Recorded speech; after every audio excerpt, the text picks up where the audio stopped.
आदिकाल साहित्य की उद्भवकालीन परिस्थितियों पर प्रकाश डालें। यह रांची यूनिवर्सिटी 2006 में पूछा गया क्वेश्चन था। मतलब आदिकाल साहित्य की उद्भव कैसे हुई थी, उसकी क्या क्या परिस्थितियाँ थी, इसके बारे में प्रकाश डालना होगा। यह BA semester 1 Hindi honours chapter 2 में आदिकाल का नामकरण और काल सीमा, आदिकालीन काव्य प्रवृत्तियाँ, रासो काव्य परंपरा तथा पृथ्वीराज रासो की प्रामाणिकता के बारे में पढ़ना होगा। उसी में यह क्वेश्चन है, आदिकाल साहित्य का उद्भवकालीन परिस्थितियाँ। या आपको ऐसा भी क्वेश्चन पूछ सकता है, आदिकाल की प्रेरक शक्तियों को रेखांकित करें या आदिकाल के प्रेरक पृष्ठभूमि का उल्लेख करें। तो इसका आंसर आप इस प्रकार से लिखिएगा। पहला, साहित्य का वातावरण शून्य में निर्मित नहीं होता है। मतलब साहित्य शून्य में निर्मित नहीं होता है। किसी देश का साहित्य तत्कालीन राजनीतिक, धार्मिक, सांस्कृतिक एवं साहित्यिक प्रवृत्तियों से प्रेरित और प्रभावित होता है। यद्यपि आदिकालीन हिंदी साहित्य अब भी अनुसंधान और परीक्षण का विषय बना हुआ है। यद्यपि उसके आदिकालीन साहित्य का उद्भवकालीन परिस्थितियाँ या प्रेरक शक्तियों की समीक्षा की ही जा सकती है। कुछ विद्वानों के अनुसार आदिकालीन साहित्य का भंडार अपने रूप और प्रवृत्तियों की दृष्टि भक्ति काल की विवेचन के लिए अत्यधिक महत्वपूर्ण है। कुछ समीक्षकों ने इस युग के साहित्य को अत्यधिक संकीर्ण सीमाओं में रखा है। इन दृष्टियों के आलोक में भी हिंदी की आदिकालीन साहित्य का उद्भव परिस्थितियों के अध्ययन आवश्यक है। आदिकालीन साहित्य की उद्भवकालीन परिस्थितियाँ या प्रेरक शक्तियों को यहाँ क्रमशः प्रस्तुत किया जा रहा है। मतलब कौन कौन सी शक्तियाँ थी या कौन कौन सी परिस्थितियाँ थी, उसको क्रमशः प्रस्तुत किया जाता है। जैसे राजनीतिक परिस्थितियाँ, मतलब राजाओं की कैसी परिस्थितियाँ थी। आचार्य रामचंद्र शुक्ल ने तत्कालीन परिदृश्य की विहंगकालीन करते हुए हिंदी साहित्य का इतिहास में लिखते हैं। जिस समय 10वीं और 11वीं सदी से हमारा हिंदी साहित्य का आरंभ होता है, वह लड़ाई भिड़ाई का समय था। उस समय जैसे इस्लामिक और हिंदुओं के राजाओं में लड़ाई झगड़ा हुआ करते थे। अपने धर्म प्रचार के लिए इस्लाम हर जगह अपना राज्य कायम करना चाहता था। वीरता और गौरव का समय था और सब बात पीछे पड़ गई थी। हिंदी साहित्य का उद्भवकालीन समय सीमा 10वीं और 11वीं शताब्दी में भारत विदेशी आक्रांताओं द्वारा आक्रांत था। मुसलमान भारत के पश्चिमोत्तर प्रांतों पर निरंतर धावा बोल रहे थे। देश में उथल पुथल मची हुई थी। हर्षोत्तर काल में भारत छोटे बड़े अनेक राज्यों में बंट गए थे। कोई एक शक्तिशाली सत्ता केंद्र में नहीं थी। उत्तर भारत या हिंदी क्षेत्र कोई सत्ता केंद्र में विभक्त था। वे राज्य परस्पर युद्धरत थे, जिससे देश की अतिरिक्त शक्ति छिन्न भिन्न हो रही थी। इन युगों के कारण मात्र शासकों का शौर्य प्रदर्शन और पराक्रम दिखने का था। कहने का तात्पर्य यह है कि केंद्रीय सत्ता के अभाव में यह काल आपसी संघर्ष का काल था। हिंदी साहित्य के आदिकाल का विकास भी इस पृष्ठभूमि में हो रहा था। शासकों की आपसी लड़ाई, मुगलों के आक्रमण का सामना, एकता के अभाव और राज्य को बिखराव ही मान अपमान का प्रश्न बने थे। राजपूतों का उदय उस समय इतिहास का एक महत्वपूर्ण घटना थी। उनके शौर्य और पराक्रम का वर्णन उस युग के साहित्य में हुआ था। उत्तरी भारत में राजपूतों के छोटे छोटे राज्य थे, जिसमें दिल्ली और अजमेर के चौहान, कन्नौज के राठौर, बंगाल और बिहार के सेन, गुजरात के सोलंकी तथा बुंदेलखंड के चतेल विशेष रूप में उल्लेखनीय है। इन राजपूतों शासकों का सौंदर्य का वर्णन चारण कवियों ने किया है। इस युग के राजनीतिक व्यवस्था में दो मुख्य बात मिलती है। पहला है केंद्रीय सत्ता का ह्रास और छोटे छोटे राज्य का उदय। मतलब केंद्र के सत्ता ह्रास होते हैं, मतलब ह्रास मतलब हानि, उसको वह खत्म, और छोटे छोटे राज्य का उदय। केंद्रीय व्यवस्था का ह्रास से साहित्य संस्कृति के सौंदर्य में भी केंद्रीयता का ह्रास हुआ है। गुप्त युग और हर्ष युग के केंद्रीय सत्ता का ह्रास के बाद संस्कृत भाषा की केंद्रीय भी समाप्त होती दिखाई पड़ती है। बोलचाल की भाषा में साहित्य रचना होने लगी थी। प्राकृति और अपभ्रंश भाषा का महत्वपूर्ण महत्व दिया जा रहा था, जिसके बाद में देश भाषा के विकास में व्यापक योगदान रहा। कहने का अर्थ है कि केंद्रीयता को टूटना मात्र सत्ता तक सीमित न होकर क्षेत्रीय असमता का वर्चस्व को बढ़ा रहा था।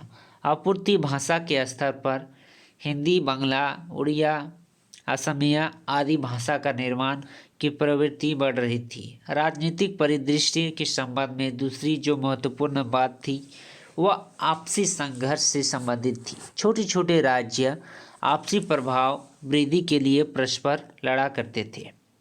उसका असर भी साहित्य पर बड़े गहरे रूप में पड़ा। राज दरबारों में पंडिताई प्रदर्शन संस्कृत साहित्य का मूलभूत विशेषता थी, जिसका ह्रास होने लगा था। साहित्य रचना के लिए अनुभव का जीवंतांक अनिवार्य हो गई थी। चारण युद्ध क्षेत्र में अनुभव प्राप्त करते थे, इसीलिए उनकी रचना में अनुभूति की वास्तविकता होती थी। आदिकाल का रासो साहित्य इसका श्रेष्ठ उदाहरण है। ये थी राजनीतिक परिस्थितियाँ। दूसरा में है सामाजिक परिस्थितियाँ। क्या क्या सामाजिक परिस्थितियाँ थी आदिकालीन साहित्य का उदय के बारे में। सामाजिक परिस्थितियाँ। इस युग में शिक्षा की व्यवस्था का अभाव में सांप्रदायित्व तनाव, सती प्रथा, स्त्रियों की सुरक्षा के लिए पर्दा प्रथा तथा विविध प्रकार के अंधविश्वासों का बोलबाला था। ब्राह्मण, क्षत्रिय, वैश्य, शूद्र इन चारों वर्गों की प्रधानता थी तथा अनेक जातियों एवं उपजातियों में बंटकर भारत सामाजिक आदर्श खो चुका था। साधु संन्यासों के श्राप और वरदानों के बीच सामान्य जनता अंधकृत थी। निर्धनता, दुर्भिक्ष, निरंतर होने वाला युद्ध और महामारियों के सामान्य जनता को संकट में डाल दिया था। आदिकाल के कवियों ने ऐसा ही परिनिवेश और वातावरण के अनुसार काव्य रचना की सामग्री का चयन किया। राजपूतों के पास सत्ता होने से समाज में उनकी दबदबा बढ़ी। ब्राह्मण के वैश्य का थोड़ा खतरा महसूस हुआ, मतलब ब्राह्मण की अपना जो पावर था उसका खतरा महसूस हुआ। इसीलिए उन्होंने वर्णवाद की कट्टरता को थोड़ा लचीला बनाकर राजपूत को क्षत्रिय की संज्ञा दी। ब्राह्मणों ने राजपूतों की नैतिक औचित्य प्रदान किया, जिसका असर समाज पर भी बड़ा गहरा हुआ। दूसरा वर्गों और जातियों के लोग भी ब्राह्मणों को वैश्य को चुनौती देने की मुद्रा खड़े होने लगे, जिसका जीवित उदाहरण सिद्धनाथ और जैन साहित्य में मिलता है। समाज में फैले कर्मकांड के प्रति तीखा विरोध इनके साहित्य में मिलता है। समाज में सबसे हीन दशा नारियों की थी। समाती समाज में स्त्री मात्र भोग का साधन थी। जिस तरह धन विपत्ति के लिए युद्ध किए जाते थे, उसी प्रकार आप सुंदर नारी युद्ध के कारण हो गई थी। पृथ्वीराज रासो और विशलदेव रासो में कवि ने युद्ध के कारण सुंदर नारी का शत्रु के यहाँ से भागकर नायक के यहाँ आ जाने की परिकल्पित किया है। तीसरा है आर्थिक परिस्थितियाँ। इस युग में समाज पूरी तरह कृषि आधारित थी। किसानों की पैदावार से ही हर छोटे बड़े राज्य का पोषण होता था।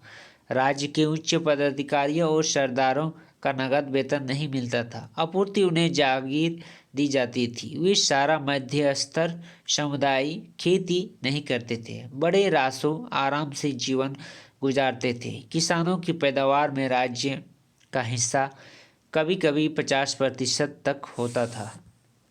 समाज दो वर्गों में बांटा हुआ था, उत्पाद और उपभोक्ता। उत्पाद वर्ग को समाज में हीन दृष्टि से देखा जाता था क्योंकि वे श्रम करते थे। उपभोक्ता सुख में रहते थे, इसीलिए उच्च वर्ग में उनका संबंध था। उपभोक्ता मतलब उसका भोग करते थे किसी भी उत्पादन का। कवि और चारण भी उच्च वर्ग की मनुकूल साहित्य की रचना करते थे। नक्सीख वर्णन, विरह वर्णन और सौंदर्य वर्णन इस काल का साहित्य में प्रचुर मात्रा में उपलब्ध थे। कृषक का साहित्य में कोई स्थान नहीं मिला था। चौथा कारण है धार्मिक परिस्थितियाँ। पहले है राजनीतिक, सामाजिक, आर्थिक, चौथा में धार्मिक। धार्मिक परिस्थितियाँ किस प्रकार से है, जैसे कि किसी केंद्र की सत्ता के अभाव में जब देश खंड राज्य में विभक्त हो गया तो इसे देश का खंड हुआ, राज्य बना, राज्य का खंड हुआ तो छोटे छोटे अंचल बने, अंचल का खंड हो के गांव, गांव के खंड से मोहल्ला, मोहल्ला के खंड से घर। तो इसे वैसे जब देश का खंड राज्य में विभक्त हो गया तो धीरे धीरे धर्म के क्षेत्र में भी आज अराजकता फैल गई। वेद शास्त्र के विधि विधान और कर्मकांड को लेकर चलने वाले ब्राह्मण धर्म और बौद्ध धर्म में भी संघर्ष होने लगा।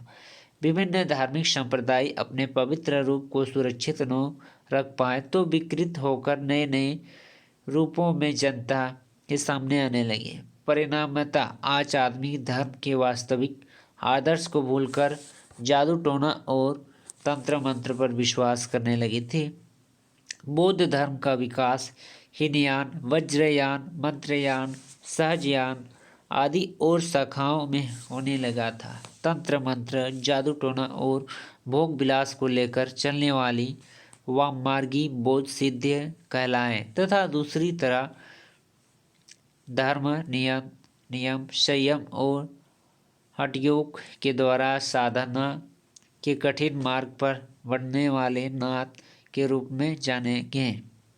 आदिकालीन साहित्य में जब रचना हो रही थी उस काल में उत्तर भारत में तंत्रवाद का विकास हो रहा था। दक्षिण भारत में भक्ति आंदोलन का सूत्रपात हो चुका था। दक्षिण भारत में नायार और अलवार प्रमुख भक्त थे। उन्होंने भक्ति और प्रेम का संदेश एक जगह से दूसरी जगह फैलाया। इन भक्तों में कुछ निम्न जाति के लोग, कुछ ब्राह्मण और कुछ स्त्रियां थीं। तंत्र मार्ग और भक्ति दोनों ने जातीय विषमता की तरह समानता का महत्व का प्रतिपादित किया। उसमें जाति व्यवस्था, उपवास, प्रतिभोज और बलि प्रथा को अस्वीकार किया। सामाजिक दृष्टि में उनका बाल विवाह का विरोध किया और विधवा विवाह की अनुमति दी। इस प्रकार धर्म आध्यात्मिक सरोकार से ज़्यादा सामाजिक सरोकार था। इसका प्रभाव नाथों और सिद्धों के साहित्य में दिखाई पड़ता है।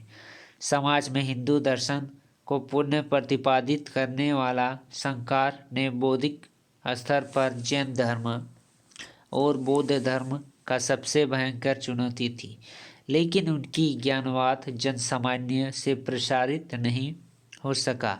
पश्चिमी भारत में सुपारिकियों के बीच जैन धर्म लोकप्रिय था और उसका प्रसार देश में हो रहा था। बौद्धिक धर्म का विकास अवरुद्ध हो गया था। जब बलियांतर खलजी ने नालंदा पर आक्रमण किया तब बौद्ध धर्म मध्य भारत से विलुप्त प्राय हो गया था। पांचवा, साहित्यिक परिस्थितियाँ। हिंदी साहित्य में का आदिकाल में आचार्य हजारी प्रसाद द्विवेदी ने विस्तार पूर्वक तत्कालीन साहित्यिक परिस्थितियों का विश्लेषण किया। उनकी धारणा है शायद ही भारतवर्ष के इतिहास में इनके विरोध और स्वतंत्रवादों का युग कभी आया होगा। इस काल में एक तरफ तो संस्कृत को ऐसे बड़े बड़े कवि उत्पन्न हुए जो अत्यंत सहज सरल भाषा में अत्यंत संक्षिप्त शब्द में मामिक्य भाव प्रकट करते थे। दूसरी तरफ इस काल में प्राकृत में भी उच्च कोटि की साहित्य रचा जा रहा था और अपभ्रंश भाषा काव्य में लेख्य अर्थात साहित्यिक रूप ग्रहण कर रही थी। महाकाव्य, खंडकाव्य, रीतिकाव्य, मुक्तिकाव्य सभी कुछ रचे जा रहे थे। 6. मिश्रित सांस्कृतिक प्रक्रिया। 7वीं से 12वीं शताब्दी को भारत एक मिश्रित संस्कृति का निर्माण का प्रक्रिया में था। भारत संस्कृति और मुसलमान संस्कृति में संपर्क परस्पर बढ़ रहा था। जैसे जैसे सत्ता में मुगलों का प्रभाव बढ़ता गया वैसे वैसे इस्लाम संस्कृति का प्रभाव हिंदू संस्कृति पर बढ़ता गया। तत्कालीन कला और संस्कृति के क्षेत्र में परस्पर आदान प्रदान को सहज ही देखा जा सकता है। भाषा में अरबी और फारसी के शब्दों का मिश्रण हो रहा था। स्थापना में पहले से चली आ रही थी। भारतीय विशेषताओं के साथ मुगल स्थापित में महजराव का सम्मिलन हो चुका था। सारांश यह है कि भारतीय संस्कृति में समादेशी तत्व का विकास हो रहा था। इसी तरीके से जैसे कि हम लोग यहाँ पढ़ रहे थे आदिकाल साहित्य की उद्भवकालीन परिस्थितियों पर प्रकाश डाले। मतलब कालीन परिस्थितियाँ, जैसे उद्भवकालीन परिस्थितियाँ में पहला परिस्थितियाँ है राजनीतिक परिस्थितियाँ, किस राजनीतिक में परिस्थितियाँ हुई। उसके बाद दूसरा में है सामाजिक परिस्थितियाँ, फिर आर्थिक परिस्थितियाँ, फिर धार्मिक परिस्थितियाँ और फिर है साहित्यिक परिस्थितियाँ। छठा और लास्ट में है मिश्रित सांस्कृतिक प्रक्रिया। यह सभी प्रकार से आदिकालीन साहित्य की उद्भव की परिस्थितियाँ थी। यही हिंदी ऑनर्स सेमेस्टर 1 चैप्टर 2 का क्वेश्चन है।